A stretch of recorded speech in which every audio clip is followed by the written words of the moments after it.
Et je dis à la jeunesse, il faut bien comprendre les choses. N'entrez pas dans le christianisme pour chercher des choses. Le christianisme est centralisé sur Jésus-Christ, sa parole. Et ça va vous aider. Alors, nous disons que nous récoltons tout ce que nous pensons ou disons chaque jour.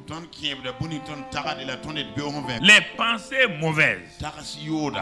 Que tu sois au temps de la prière, que tu sois à n'importe quel moment, quand tu entretiens des pensées mauvaises, ces choses-là sont en horreur à l'éternel. Alors, comment Dieu peut exaucer quelqu'un qui est en train de prier avec des pensées mauvaises? Prier en disant je vais prier, bon je prie, bon ce pasteur là il doit mourir. Cette femme là elle doit avoir ceci ou cela. Comment tu peux être insensé au moment où tu pries là, tes pensées là sont mauvaises et le Dieu qui exauce la prière, connaissant les pensées de tout homme, il voit tes pensées et toi tu penses que Dieu va t'exaucer. Voici la misère de beaucoup de chrétiens. Quelles sont les pensées que tu entretiens envers ton père? Si tu entretiens des mauvaises pensées envers ton père, tu vas voir que chaque fois qu'il doit faire quelque chose pour toi, c'est du négatif.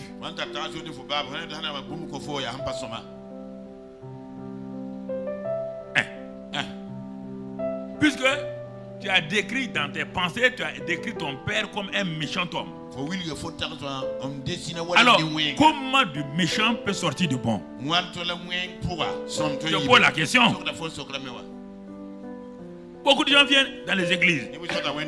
Ils ont des mauvaises pensées sur leur pasteur. Ils peuvent venir s'asseoir. Ils n'ont qu'à dormir. Ils n'ont qu'à prendre l'hypico dormir. Rien de bon ne sort. Pourquoi? Ils ont déjà décrit dans leur pensée le pasteur négativement. Un enfant doit faire attention à sa vie.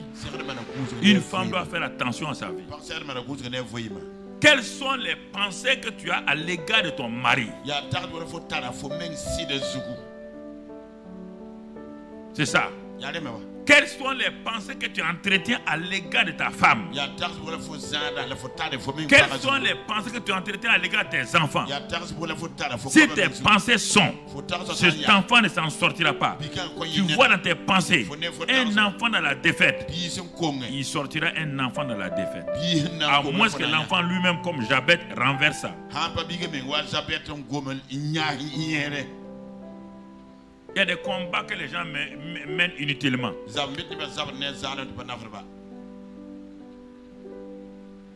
N'allez pas vous flatter avec des choses. N'allez pas vous flatter.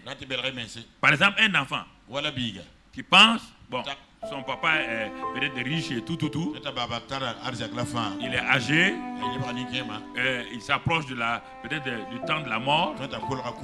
Mais cet enfant-là a développé dans ses pensées que lui il n'aura jamais d'héritage. Son père ne va jamais donner un bon héritage, que son père va lui créer des problèmes. Quand son père va partir, c'est ce qu'il a pensé là, c'est ce qu'il va avoir.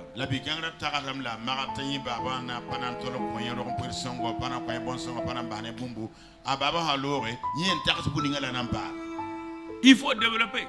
Une femme développe. Mon mari, c'est un bon mari. Tous les enfants que nous avons eus là sont des bons enfants. Mais sont des bons enfants. Il y a des mères qui luttent contre leurs filles ou des pères qui luttent contre leurs fils. Ça ne marchera pas. Ils vont récolter ce qu'ils ont semé. Pas lutter.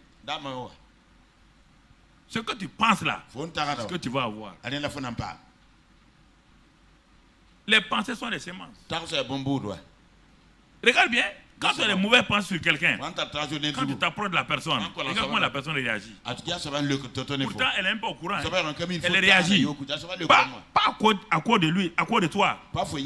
Tu parles des sentiments négatifs. Mais tu bloques. Les gens ne savent pas ça. Il ne faut pas te laisser berner que quelqu'un chante tes pensées à l'égard de ton père ou ta mère. Hein, ou de tes enfants. Pas te leurrer. Toi, tu peux mettre aux enfants, au monde des enfants, et tu vas haïr ces enfants-là. Tu es une mère insensée. Tu es un père insensé. Et tu vas récolter ce que tu as sémé. Tu vas reconnaître ce que tu as sémé.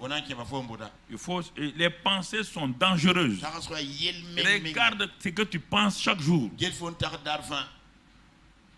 Regarde. Tu ne dépasses jamais tes pensées. Ce que tu penses là, c'est là où tu tombes chaque fois. Regarde ta vie. Il ne faut pas me regarder. Regarde ce que tu penses tous les jours. Regarde ce que tu penses tous les jours.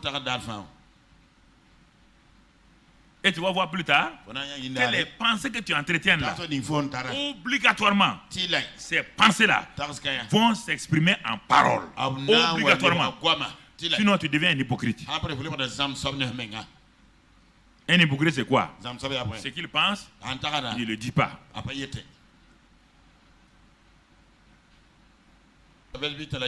Regarde bien ce que la Bible dit.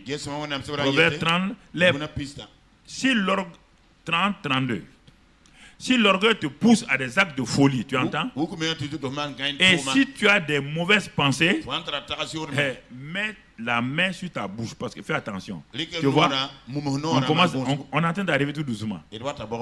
Si tu as des mauvaises pensées, Dieu te conseille, mets ta main vite sur ta bouche.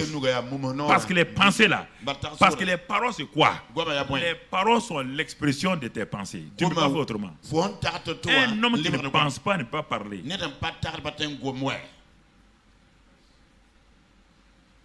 Un homme qui ne pense pas ne peut pas parler. Le cheval ne pense pas, il ne peut pas parler. Il fait du bruit. Il n'a pas une pensée intelligente.